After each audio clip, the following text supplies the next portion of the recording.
ఈరోజు నిన్న మనం చెప్పుకున్నటువంటి సెకండ్ ఇయర్లో నిన్న ఈ టాపిక్ చెప్పడం జరిగింది. ఇవాళ శాతవాహనులు, ఈ శాతవాహనులు మనం ఇవాళ చెప్పడం జరుగుతుంది. ముఖ్యంగా ఈ శాతవాహనులు ఎవరైనా ఎవరు, వారి యొక్క పుట్టుపూర్వతలు ఏంటి అనేటువంటి సందర్భాల్లో మనం కొంత తెలుసుకునేది. అంటే ఈ శాతవాహనులు దక్షిణ పదంలో వీళ్ళు రాజకీయంగా, ఆర్థికంగా, సామాజికంగా వీళ్ళు నిలదొక్కుని ముఖ్యంగా వీళ్ళ యొక్క పరిపాలన ఒక మహోజ్వలమైనటువంటి సువర్ణాక్షరాలతో లిఖించబడినటువంటి పరిపాలనను వీళ్ళు అందించడం జరిగింది. ఈ శాతవాహనులు ఆంధ్రలోని ముఖ్యంగా మనకు కర్ణాటక, మహారాష్ట్ర, ఆంధ్ర ఈ ప్రాంతంలో వీళ్ళు పరిపాలించి వీరి యొక్క రాజకీయ, భౌగోళిక, సామాజిక, ఆర్థిక, సాంస్కృతిక లక్షణాలుగా చరిత్ర పునర్నిర్మాణానికి ఎక్కువగా వీళ్ళు చేసిన సందర్భాలు మనకు కనిపిస్తున్నాయి. అయితే శాతవాహనులు ఎవరైనా వీరంటే మొదటగా వీళ్ళు దక్షిణ పదంలో ఒక అద్భుతమైనటువంటి ఘట్టాన్ని వీళ్ళు చరిత్ర సృష్టించారు. వీరు ఉత్తర దక్షిణ ప్రాంతాలను పరిపాలిస్తూ అద్భుతమైన పరిపాలన అందించి వీరు దక్షిణ భాగంలో ఒక మహోజ్వలమైనటువంటి చరిత్ర కలిగినటువంటి గొప్ప వారు ఎవరంటే ఈ శాతవాహనులు. అసలు ఈ శాతవాహనులు ఎట్లా వచ్చారు, ఎందుకు వచ్చారు, ఎక్కడి నుంచి వచ్చారు అనేటువంటి సందర్భాలు మనం చూసుకున్నట్టయితే మొదటగా శాతవాహన చరిత్రకు సంబంధించినటువంటి వివాదాస్పదంగా ఉంది. ఆంధ్ర శబ్దం అనేది మొదట ఆంధ్ర శబ్దం అనేది ఐతిరేయ బ్రాహ్మణులు చెప్పడం జరిగింది.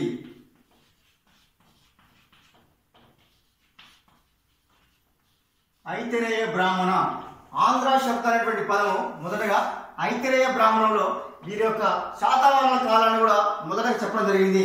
ఈ ఐతిరేయ బ్రాహ్మణ ముఖ్యంగా దీంట్లో బ్రాహ్మణంలో పేర్కొంది మత్స్య పురాణము, వాయు పురాణము,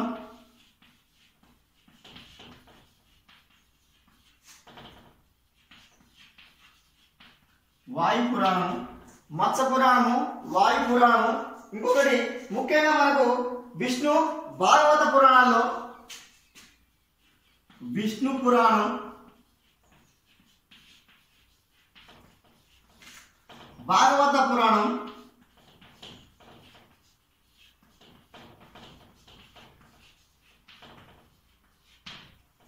మత్స్య పురాణం, వాయు పురాణం, విష్ణు పురాణం, భాగవత పురాణంలో ఇది మొదటగా ఐతిరేయ బ్రాహ్మణంలో ఆంధ్ర అనేటువంటి మనకు ఇక్కడ పదం కనిపిస్తుంది. ఈ శాతవాహనులు ఇక్కడి నుంచే ఉద్భవించినటువంటి చరిత్రకారుల యొక్క అభిప్రాయం.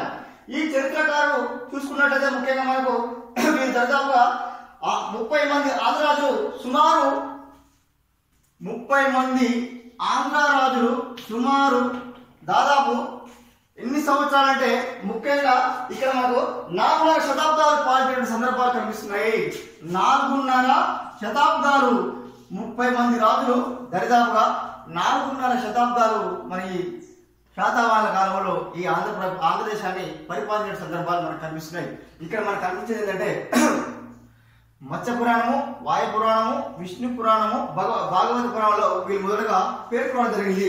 ఇంకా ముఖ్యంగా లక్షణం చెప్పుకున్నట్లయితే అందువల్ల వీరంతా చరిత్రకారులు ముఖ్యంగా ఆంధ్ర శాతవాహన వ్యవహరించారు. ఆంధ్ర శాతవాహనగా వ్యవహరించే సందర్భాలు మనకి ఇక్కడ కనిపిస్తున్నాయి. ఈ శాతవాహనులు ఎవరయ్యా, ఎందుకు వచ్చారు, అసలు తెలంగాణ ప్రాంతంలో శాతవాహనులు ఎందుకు చేశారు? ముఖ్యంగా వీళ్ళు తెలంగాణ ప్రాంతంలో కోటిలింగాల ప్రాంతంలోను, ధాన్యాకర్త ప్రాంతాల్లో కూడా వీళ్ళు చేసిన సందర్భాలు పరిపాలన కాలంగా మనకు వివరించవచ్చు. ముఖ్యంగా మనం చూసుకున్నట్లయితే తర్వాత ఇంకొకటి మొదట మౌర్య సామ్రాజ్యంలోను, తర్వాత వీరు చరిత్రకారులు చూసుకున్నట్లయితే వీరు శాతవాహనులు మొదట మౌర్యుల కాలంలో సామంత రాజులుగా ఉన్నటువంటి సందర్భాలు మనకు కనిపిస్తున్నాయి. ఈ మౌర్యుల కాలంలో సామంతులుగా ఉండి అక్కడి నుంచి మౌర్య సామ్రాజ్యం పతనం తర్వాత వీరు క్రమంగా తన రాజకీయ ప్రవృత్తిని ఏం చేసినంటే ముఖ్యంగా వీళ్ళు మహారాష్ట్ర నుండి ఆంధ్ర ప్రాంతాన్ని కూడా కొంత ప్రాంతాన్ని పరిపాలించుకోవడం వల్ల వీళ్ళు స్వతంత్ర రాజ్యాన్ని పరిపాలించుకొని ఆ శాతవాహనులుగా వీళ్ళు మిగిలిపోయినటువంటి ఉన్నదని చరిత్రకారుల యొక్క అభిప్రాయం. ఈ చరిత్రకారులు చెప్పినట్లయితే ముఖ్యంగా జర్ బండార్కర్ ఒకటే చెప్తాడు, ఏమనంటే ఆంధ్ర భృత్య వంశం ఒక్కటే, ఆజీ బండార్కర్ ఆంధ్ర భృత్య వంశం.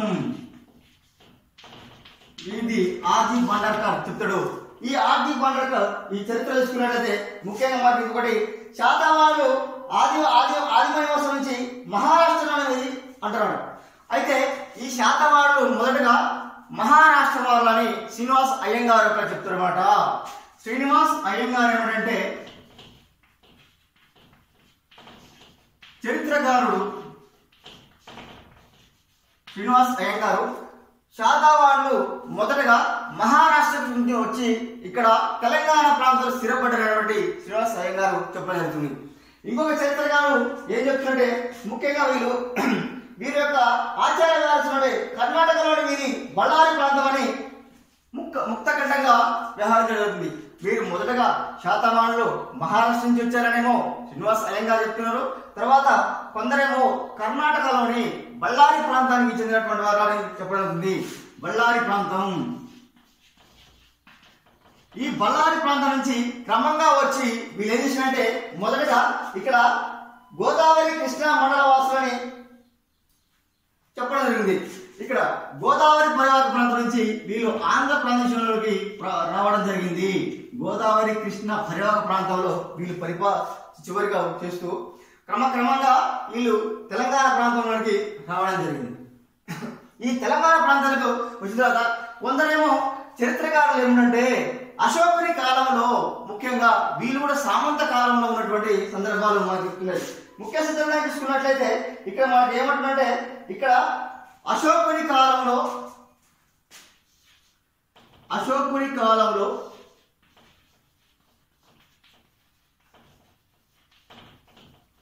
వీరు సామంతులుగా ఉన్నటువంటి ఉన్నారని ఇక్కడ చరిత్రకారులుగా కొందరు చెప్పగలుగుతుంది. ఈ అశోకుని కాలంలో ముఖ్యంగా మనకు ఈ స్వతంత్ర పాలన ఉన్నాయి. పశ్చిమాన నాసిక్ వరకు రాజ్య విస్తరణ చేసినటువంటి ఏవి స్మిత్ చెప్తున్నాడు. వీళ్ళు అశోకుని కాలంలో ఉండి క్రమంగా వీరు నాసిక్ ప్రాంతం వరకు పరిపాలించుకొని వీరు స్వతంత్ర రాజ్యాన్ని స్థాపించినట్లు ఏవి స్మిత్ అనేటువంటి చరిత్రకారుడు చెప్పడం జరుగుతుంది. ఈ ఏవి స్మిత్ అనే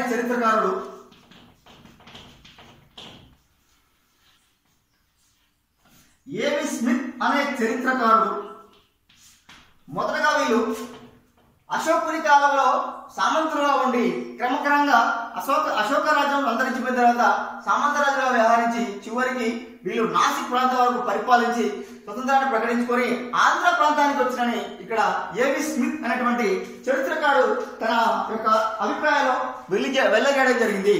ముఖ్యంగా మనకు చెప్పుకోదగ్గది ఏంటంటే దీంట్లో మనకు శాతవాహనులు మొదటగా ఎక్కడ శ్రీనివాసం చేసినటువంటి మనం తెలుసుకోవాలి. దీని తర్వాత ముఖ్యంగా ఏంటంటే ఇంకొకటి శాతవాహనులు కులంపై కూడా కొన్ని వాదోపవాదాలు ఉన్నాయి. గౌతమిపుత్ర శాతకర్ణి తన తల్లి బాలశ్రీ వేయించినటువంటి గౌతమిపుత్ర శాతకర్ణి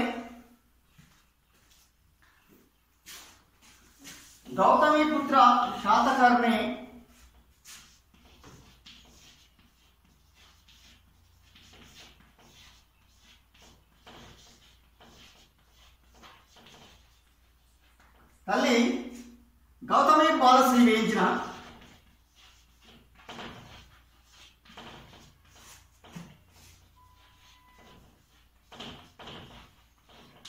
నాసిక్ శాసనంలో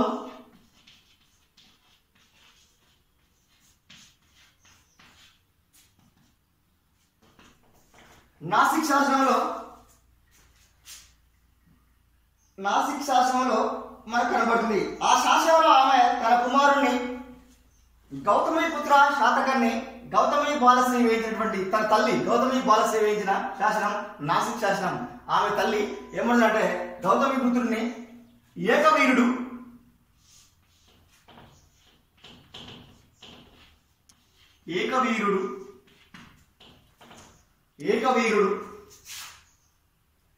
అసామాన్య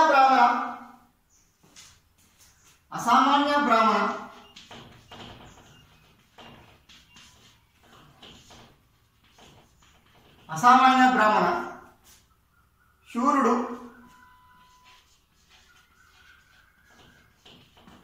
అని నాసిక్ శాసనంలో తన తల్లి చేసినటువంటి బాలశ్రీ వేయించిన నాసిక్ శాసనంలో చెప్పడం జరుగుతుంది. ఇక్కడ అసామాన్య బ్రాహ్మణులు అంటే బ్రాహ్మణులకు అధిపతిగా ఉంటూ పరిపాలన సాగించినటువంటి వ్యక్తిగా మనము ఈ గౌతమిపుత్ర శాతకర్ణికి మనం చెప్పడం జరుగుతుంది. ఈ గౌతమిపుత్ర శాతకర్ణి ఇంకొకటి ఏంటంటే బ్రాహ్మణులకు ఏకైక రక్షకుగా చెప్పడం జరిగింది. ఏక ధనుర్ధర, ఏక శూర, ఏక ధనుర్ధర, ఏక ధనుర్ధర, ఏక శూర, ఏకశూర, ఏక ధనుర్ధర, ఏకశూర అనేటువంటి బిరుదులు కూడా ఇతనికి ఉన్నాయి. ఇక్కడ మనం పిలవడం జరుగుతుంది. అంటే ఇక్కడ గౌతమిపుత్ర శాతకర్ణి, గౌతమి బాలశ్రీ తన తల్లి, గౌతమిపుత్ర శాతకర్ణి యొక్క తల్లి బాలశ్రీ వేయించినటువంటి నాసిక్ శాసనంలో ఈ గౌతమిపుత్ర శాతకర్ణిని ఏమని అతనికి ఉన్న యొక్క బిరుదులు ఎలా ఉంటాయంటే, ఒకటి ఏకవీరుడుగా చెప్పవచ్చు, రెండు అసామాన్య బ్రాహ్మణ అని పిలవచ్చు, తర్వాత శూరుడుగా, తర్వాత ఏక ధనుర్ధర, ఏకశూర అనేటువంటి ఇతని బిరుదులుగా చెప్పవచ్చు. అంటే అసామాన్య బ్రాహ్మణ అంటే బ్రాహ్మణుల యొక్క ముఖ్యంగా అధిపతిగా చెప్పడం జరిగింది. తర్వాత ఇంకొకటి మనకు వైదిక మతం తనకు ఇతను ఎన్నో కథలు బ్రాహ్మణ కులసులు తెలుపుతున్నాయి. వైదిక మతం తర్వాత ఇతను పరిపాలన అంతగా లేదని కూడా మనకు చెప్పవచ్చు. ముఖ్యంగా ఇంకొకటి ఈ గౌతమిపుత్ర శాతకర్ణ తన ఆంధ్ర శబ్దం జాతి లేదా శాత అనేది వంశనామంగా, ఆంధ్ర అనేది శబ్ద శాసనంగా, తర్వాత ఆంధ్ర అనే పదము ఇక్కడ ఉపయోగించవచ్చు. ఇంకొకటి ముఖ్యంగా శాత అనేది వంశనామం, శాత అనేది శాత అంటే వంశనామంగా చెప్పవచ్చు.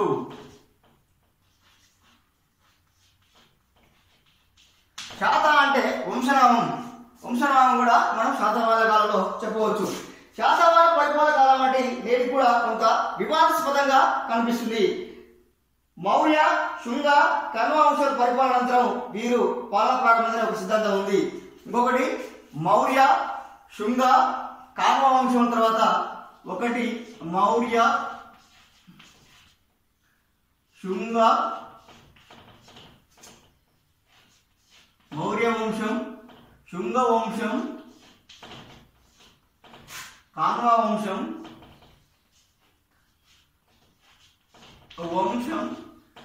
మౌర్య వంశం, శుంగ వంశం, కాన్వ వంశం పతనాంతరం ఈ పరిపాలనాంతరం ఇక్కడ క్రీస్తుపూర్వం 25లో వీరి పాలన ప్రారంభమైందని ఒక సిద్ధాంతం చెప్తుంది. మౌర్య వంశం, శుంగ వంశం, కాన్వ వంశం క్రీస్తుపూర్వం 2వ శతాబ్దం 20లో, క్రీస్తుపూర్వం ఇక్కడ మనకు 25లో మనకు కనిపిస్తుంది. క్రీస్తుపూర్వం 28లో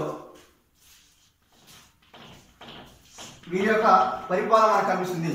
తర్వాత మౌర్య వంశం, శుంగ వంశం, కాన్వ వంశం క్రీస్తుపూర్వం 28 వరకు వీరి యొక్క పరిపాలన కనిపిస్తుంది తెలియజేసింది ఆంధ్ర శాతవాహనులు. ముఖ్యంగా అశోకుని మరణానంతరం కూడా ఈ పరిపాలన కొనసాగించినటువంటి చరిత్రకారులు చెప్పడం జరుగుతుంది.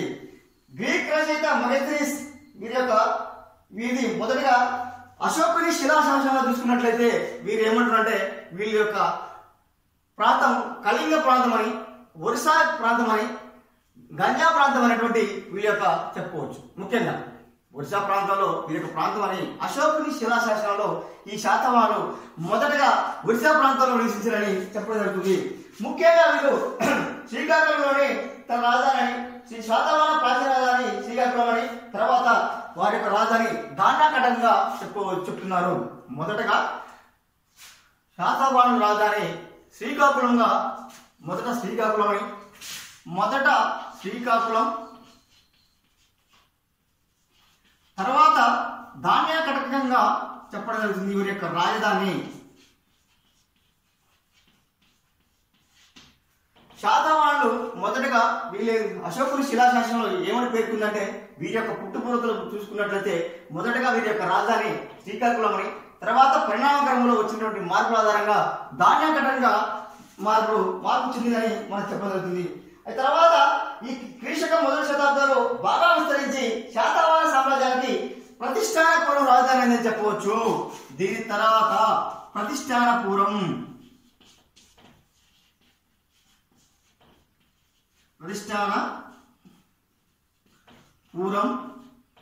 లేదా పైఠాన్గా చెప్పొచ్చు.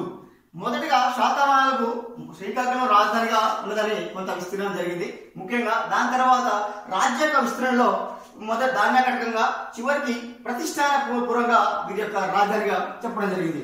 తర్వాత దీంట్లో గొప్ప వ్యక్తి ఏమంటే శ్రీముఖుడు. శ్రీముఖుడు శాతవాహనులో శ్రీముఖుడు గొప్పవాడు. మొదటగా శ్రీముఖుడు, ఇతని గురించి మనం రేపు క్లాసులో డిస్కషన్ చేసుకుందాం.